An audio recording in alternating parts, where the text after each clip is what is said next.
right, so let's if we're ready, let's move on to our next part of the topic, which is why do we question Ortho-K myopia control efficacy in low versus high myopes? So Jonathan, what do you think?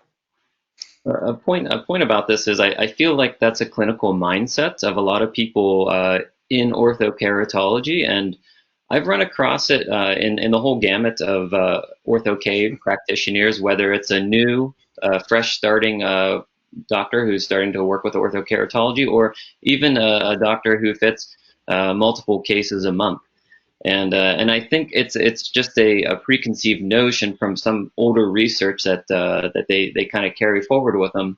And if not from that perspective, a lot of people have heard the idea that when you perform orthokeratology, you're getting a 1-to-1 ratio of your peripheral refraction to the degree of myopia that's corrected centrally. So I believe those are the two most prominent reasons that I've heard from people making that statement. So Cheryl and Michael, I'd like to hear what you guys think about that. Well, I think the theories about Ortho-K on low myopes have been proposed and reinforced from the podium without justification, without scientific research to back it up. I think a lot of it is proposed based on what is happening on the cornea and not necessarily what's happening in the retina. I don't think these types of theories are backed up with peripheral refraction type studies, and that's really where it counts. So I think it's theoretical, and as you led off with, Jonathan, there's a lot of things we still don't know about Ortho-K, and I think that certainly is one of them. That really is peripheral defocus the only mechanism in play. There may be other factors in play, whether they be accommodative, whether they be other retinal factors, other peripheral axial rays that are not accounted for right at this moment. So there's a number of theories on that that I don't think have been backed up with scientific studies. Again, some of the things that we don't really know in terms of myopia management and slowing axial elongation is if it is related to peripheral defocus, peripheral, myopic defocus, we don't know where the sweet spot is. In other words, is it 10 degrees from the macula, 20, 30 degrees? Is it nasal, temporal, superior, inferior? We don't know the sweet spot or the exact amount of myopic defocus we need to produce the best myopia control. And so the rest of what people are talking about right now is just theoretical. So. Mm-hmm. Yeah, I agree with what Michael said. And to kind of look at it from maybe more the clinical side, I mean, I've done Ortho-K on low myopes and they've been super stable. And then I've done Ortho-K on high myopes and they're progressing, And so it's like, clinically, it's not like I always see my only progressors are low myopes. So one of the things. Go ahead. I was just going to say one of the things that I note clinically is there's a lot of scenarios when I find that maybe I've tried a non-orthokeratology route on a low myope in clinic, and then I have another patient where I've done orthokeratology on who's a low myope.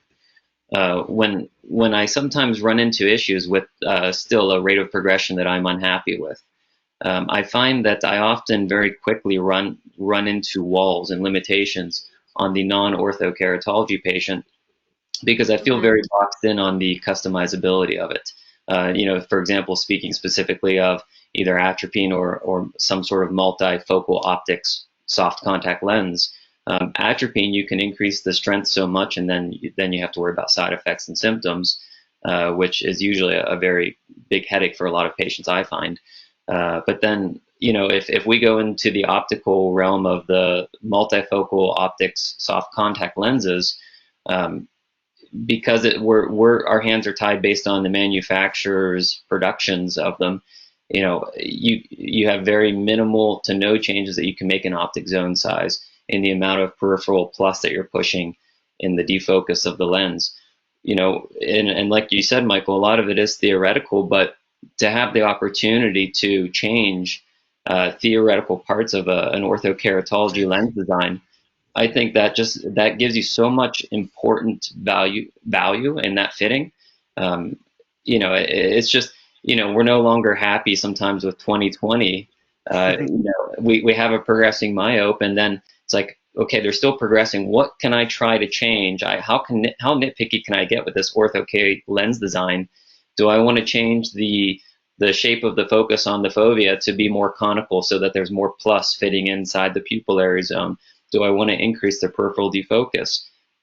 So I find that the value of the flexibility of Ortho-K in a low myope to be hugely beneficial. I'd like to kind of combine what you just said, Jonathan, with what you just said, Cheryl, and the point being, there's individual differences in response to Ortho-K, to any myopia management program, and that some kids are going to respond so well. You think, okay, you have 100% control, you haven't seen any change, they're stable, and other kids you do the same thing with and they're going to progress. So there's individual differences, and you got to understand that that's kind of built into the system, that it's a human and they're going to respond differently to this. But remember, we can't go by the gospel of the studies.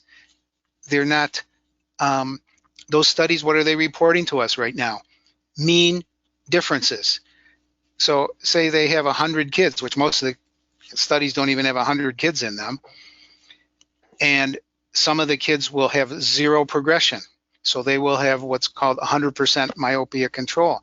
Some of the kids will progress at the same rate as the spectacle wearers. And so they have 0% control. You get to the end of the study, and what do they say? 43%, you know, with Ortho-K, okay, or 50% with this, or whatever it happens to be, axial length, refraction. There are individual differences, and we may not have the answers to say that the kid sitting in your chair in front of you is going to respond better to atropine than Ortho-K, or Ortho-K better than soft lenses, whatever.